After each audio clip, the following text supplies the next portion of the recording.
Well, I wanted to start with because the hard part is talking about this without talking about spoilers. Yeah, Yeah, yeah. we just cut So I out the want, vowels. Sorry. Stupid. That's a great answer. Like flip flop.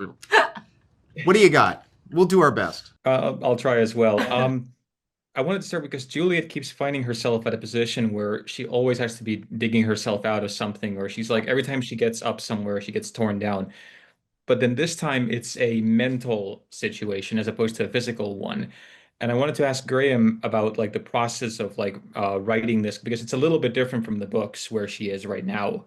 What was that process like in deciding that this is where we're going to start the season? Um, but you've referred to the books, so you've probably read them, and you have an idea that in Shift and part of our story, which is the origin story, follows some of the beats of Shift. But the big thing was in the book, Juliet doesn't appear until the final page. And I said to Hugh, yeah, we can't do that in TV series. We got Rebecca Ferguson playing Juliet, and her face is on the poster. We can't take it off the poster. And we didn't want to. We're having too much fun. And we started to look at what happened 350 years ago and whether certain seeds were planted that we could see, oh, that's that memory control. That's something that goes back to the beginning. And so that gave us an idea. Well, what if Juliet has no memory? And I can't remember the specific day, but what if we started 3 months after the end of the season 2 and pick up on Juliet and she still doesn't really know who she is, but she's mayor. And it's like, okay, that's fun. Let's go. And for Rebecca, what was the preparation like? Because I've been reading your previous interviews where you've spoken extensively about preparing physically for the part.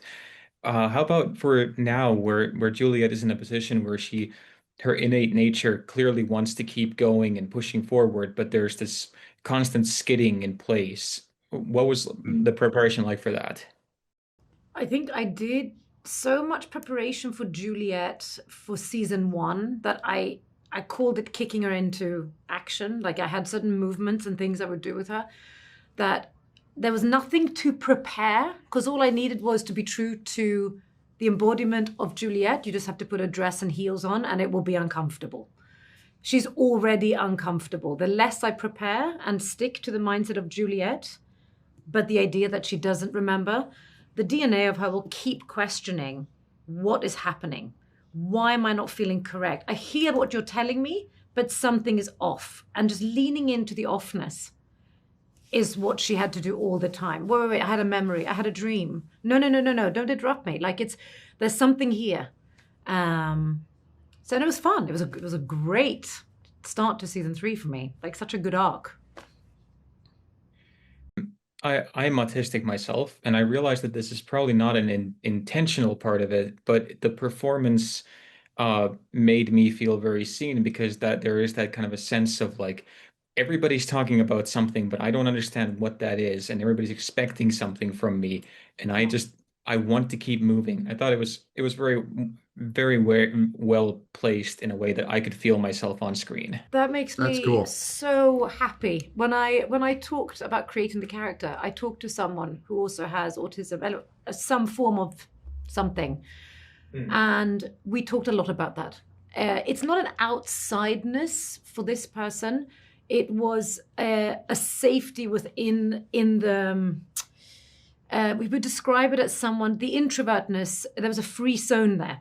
And that's why I love the fact that she was mechanical, because she could focus so much on fixing something by hand. But as soon as she had to interact with people, she was a fish out of water. And that was so good in the show because she was forced into interaction with people. And she felt lost and she didn't know what it was, but she had to push through it. It was a good setup for the character.